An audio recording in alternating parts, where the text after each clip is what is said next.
पश्चिम बंगालमध्ये मतदारांच्या दृष्टिकोनातून सर्वात मोठा मतदारांचा गट आहे तो म्हणजे राजवंशी समाजाचा। सुमारे या समाजाचे 18 ते 20% बंगालमधील जे एकूण मतदार आहेत त्यामध्ये राजवंशी समाजाचे मतदार आहेत। विशेषतः उत्तर बंगालमध्ये हा समाज अनुसूचित जाती प्रवर्गात येतो, त्यामुळे या समाजाचा अनेक विधानसभा क्षेत्रांमध्ये चांगलाच दबदबा आहे। आम्ही सध्या ज्या माथा भांगामध्ये आहोत इथे जवळपास राजवंशी समाजाचे 40% मतदार आहेत आणि या मतदारांचे महत्त्व यावरूनच समजू शकते की ज्या अनुसूचित जातीसाठी राखीव असलेल्या बहुतेक जागा आहेत त्या जागांवर केवळ भाजपच नव्हे तर तृणमूलचेही उमेदवार याच समाजातील असतात। म्हणजेच या समाजाच्या मतदारांना आपल्याकडे वळवण्यासाठी दोन्ही पक्षांकडून कोणतीही कसर सोडली जात नाही। यावेळच्या निवडणुकीतही तृणमूल काँग्रेसने याच मतदारांना डोळ्यासमोर ठेवून त्यांच्या सर्वेसर्वा ममता बॅनर्जींनी येथूनच निवडणूक प्रचाराला सुरुवात केली आणि येत्या काळातही पंतप्रधान नरेंद्र मोदींच्या निवडणूक प्रचाराची सुरुवात उत्तर बंगालमधूनच होईल। पण आज आपण जाणून घेणार आहोत की अखेर या समाजाचे जे दोन्ही पक्षांचे प्रमुख चेहरे आहेत, जे सामान्य लोक आहेत, ते या निवडणुकीबद्दल काय विचार करतात।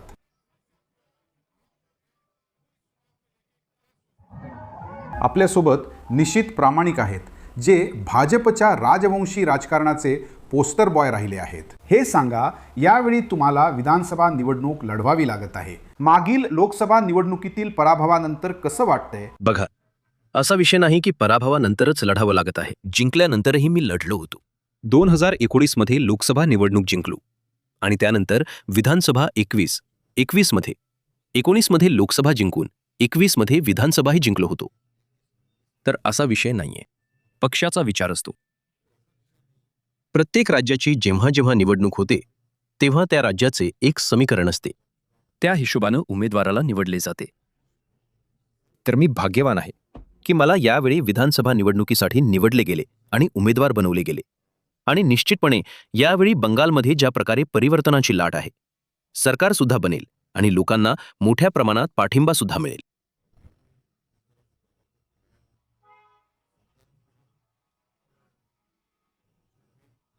राजवंशी समुदाय बंगालच्या राजकारणातील सर्वात मोठा वोट ब्लॉक आहे आणि तुम्ही त्याचे पोस्टर बॉय राहिला आहात, जो भाजपचा मट्टुआ राजवंशी हा राहिला आहे। पण आता आम्ही पाहिले, विशेषतः लोकसभा निवडणुकीत या वोट बँकेत फूट पडली आहे। असे का? बघा, विषय तसा नाहीये। वोट बँक मोठी आहे, कारण 2019 मध्ये जेवढी मते आम्हाला मिळाली होती त्यापेक्षा कित्येक पटीने जास्त मते 2024 मध्ये मिळाली।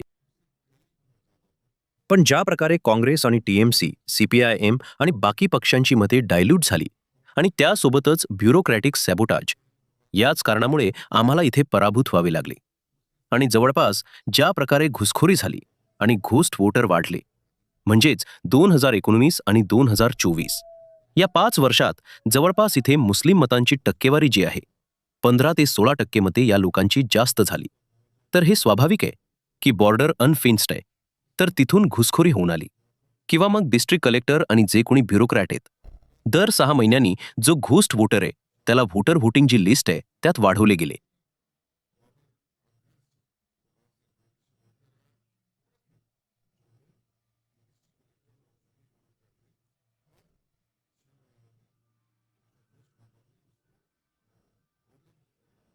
SIRचा प्रभाव राजवंशी समुदायावर किती पडला आहे? बघा, काहीही नाही, कारण प्रत्येक जण असा राजवंशी नाहीये ज्याला यासाठी सॅबोटाज व्हावे लागले।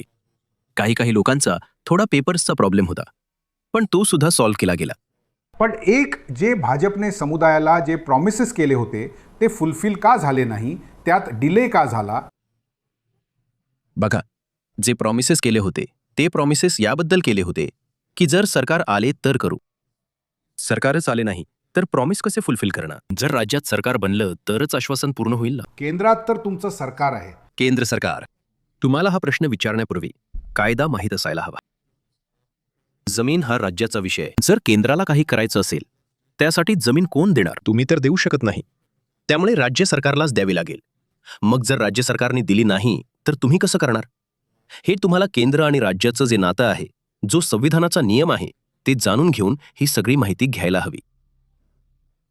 तुम्ही पण संघवाद लक्षात ठेवा. 2021मध्ये उत्तर बंगालमध्ये तुमचा जो परफॉर्मन्स होता, विशेषतः हे जे 2 जिल्हे आहेत त्यात, तो तुम्ही रिपीट करू शकाल. बघा, रिपीट तर होणारच आणि खूप चांगल्या प्रकारे रिपीट होईल आणि त्यासोबतच जागासुद्धा इथे वाढतील.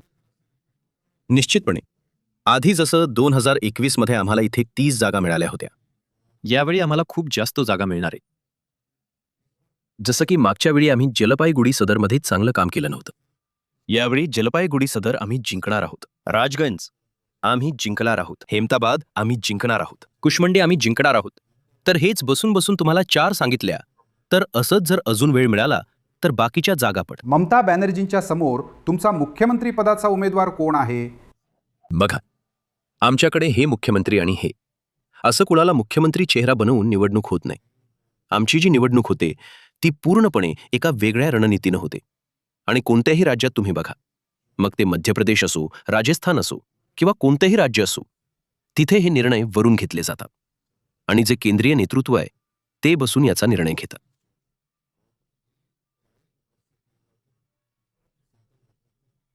निश्चितपणे जेव्हा आम्ही मोठ्या प्रमाणात विजय मिळवू तेव्हा याचा निर्णय सुद्धा घेतला जाईल. जय बंगाल, जय बंगाल. सबूजी, तुम्ही TMCचे उमेदवार आहात. राजवंशी लोकांना साधारणपणे भाजपचे जास्त मोठे समर्थक समजले जाते. तर तुम्हाला काय वाटतं? आता तर आमचे जे राजवंशी लोक आहेत आणि आमचे जे राजवंशी भाऊ बहीण आहेत ते सध्या भाजपला पाठिंबा देत नाही.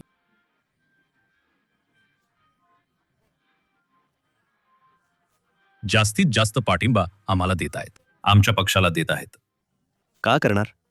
आमच्या ज्या माननीय मुख्यमंत्री जे आहेत अभिषेक बॅनर्जी सुद्धा आहेत.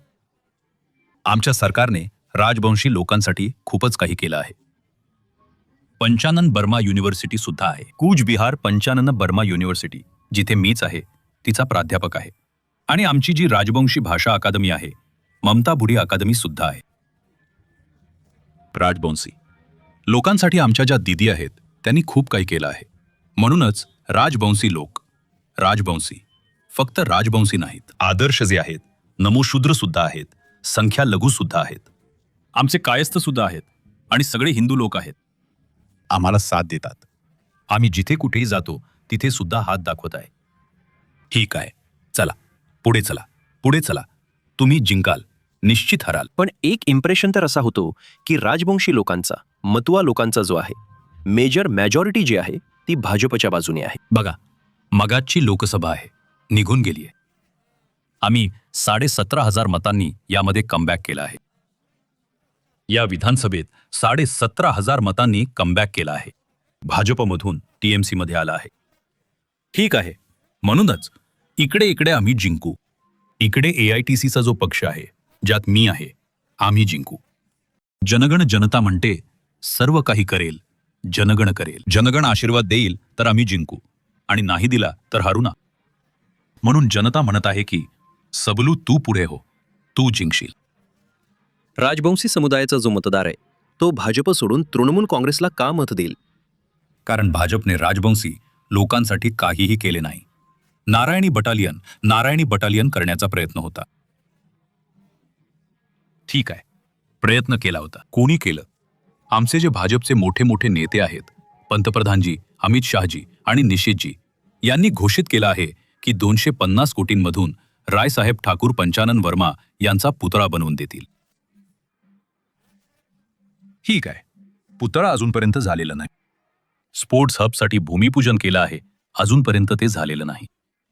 नारायणी बटालियन करेल असं वचन दिलं होतं, अजूनपर्यंत झालं नाही. पण आमच्या दीदीनं, आमच्या सरकारनं नारायणी बटालियन स्थापन केली आहे, जिचं सदर दफ्तर मेकलीगंजमध्ये आहे. आणि राजवंशींसाठी दीदीनं जे केलं आहे, भाषेसाठी भाषा अकादमी केली आहे, शाळा बनवल्या आहेत, 200 राजवंशी शाळा बनवल्या आहेत. ठीक आहे, आणि राजवंशी विकास सांस्कृतिक मंडळ स्थापन केलं आहे. राजवंशी लोकांसाठी सर्व काही केलं आहे. फक्त राजवंशी लोकांसाठी नाही, इतर माणसं आहेत, जनजाती आहेत, समुदाय आहेत, सगळ्या समुदायांसाठी आमच्या दीदीनं सर्व काहीच केलं. जास्तच थापेबाजी केली आहे. काय मोदीजी म्हणाले ना, आता बंधू आणि भगिनींनो, आम्हाला मत द्या. आम्ही बाहेरून काळा पैसा घेऊन येऊ आणि तुमचा जो जनधन प्रकल्प असेल 0 रकमेवर खातं उघडलं जाईल. त्यात 15 लाख रुपये टाकू. आम्ही तर जनतेला विचारलं आहे, कुठे मिळालं? विचारतात की आतापर्यंत 15 लाख मिळालेत का? आतापर्यंत नाही मिळालं. ही जी बनवाबनवी आहे, गॅस सिलेंडरचे भाव खूपच वाढले आहेत. काळा बाजार होत आहे. LPG गॅसचा होत आहे. बघा, या लोकांनी नोटाबंदी केली आहे. हजारो कोटी रुपये खर्च केले आहेत. आमच्या जनतेचं काहीही तर केलं नाही. मी सांगू इच्छितो की हा देश आत्मनिर्भर नाहीये. हा देश विकायला काढला आहे. मोदीजींनी आपला देश विकून टाकला आहे. काय होईल हे सांगणं अवघड आहे. जनता आहे म्हणूनच मत आहे. लोकांच्या वर मोदी आहे. जास्त पुढे कोण आहे? तृणमूल आहे की भाजप आहे? तृणमूल आहे, भाजप आहे. हे दोनच आहेत. जास्त तर काय, कोणीच कमी नाही. दोन्ही समान समान आहेत. जनता ज्याला निवडेल तोच निवडून येईल. बट तुमचं काय आहे? तुम्हाला हवंय तरी काय? आम्हाला तोच हवा जो देशासाठी काम करेल, राज्यासाठी सुद्धा काम करेल. हेच हवं आहे. आज ते सगळ्यांच्या रोजीरोटीचं बघत नाहीयेत ना. ना केंद्र ना राज्य. मुख्य मुद्दा तर तोच आहे ना. खाणार काय, कमावणार काय? खर्च तर दिवसेंदिवस वाढतच चालले आहेत. परिवर्तन होईल की नाही होईल? परिवर्तन पब्लिकला जेव्हा वाटेल तेव्हाच होईल. नक्कीच सर्व काही पब्लिकवर अवलंबून आहे. ममता बॅनर्जी जिंकतीलच. ममता बॅनर्जी पंतप्रधान होतील. नाही. तृणमूल जिंकेल. तृणमूल जिंकेल. का? संपूर्ण पश्चिम बंगालमध्ये तृणमूल सरकार असेल. आज आहे, उद्या नाही. नक्कीच जेवढे मंत्री आहेत ते फक्त पैसे द्यायला येतात. बहादुरी, पैसेवाले, नोकरी, नोकरी. उमा स्वतःसोबत तोटा. ममता बॅनर्जी त्यांच्या पंतप्रधान आणि मुख्यमंत्री आहेत. वोट कोणाला देणार? व्होट कोणाला देऊ? व्होट आम्ही कोणाला देतो ते बघूया. दीदी एवढी मदत करते तर मग दीदीलाच द्यावं लागेल. जो मदत करेल, जो जास्त देईल त्यालाच देणार. मी तर दीदीलाच देणार. का? लक्ष्मी भंडार देते. लक्ष्मी भंडार देते. मध्ये मुलांना जुबश्री साथी मिळतो, द्यावंच लागेल. तर व्होट कोणाला देतो हे तर सांगू शकणार नाही. पण लक्ष्मी भंडार दिल्यानं आमचा उपकार होतोय म्हणून एवढं बोलू शकतोय. त्या पैशानं काय करता? कामात लावतो. मुलांच्या शिक्षणाच्या कामाला लागतो. आमच्या संसाराच्या कामाला लागतात. चांगल्या कामासाठी नाही. पैसा तर वाईट कामासाठी लागत नाही, चांगल्या कामासाठीच लागतो. ह्यावेळी तर येणार आहे. कोण येणार? मला तर वाटतं की ह्यावेळी येणार आहे. भाजप येणार. का? प्रत्येक माणसाच्या तोंडी हाच प्रश्न आहे. हेच आहे, हीच इच्छा आहे. जय ओबामा.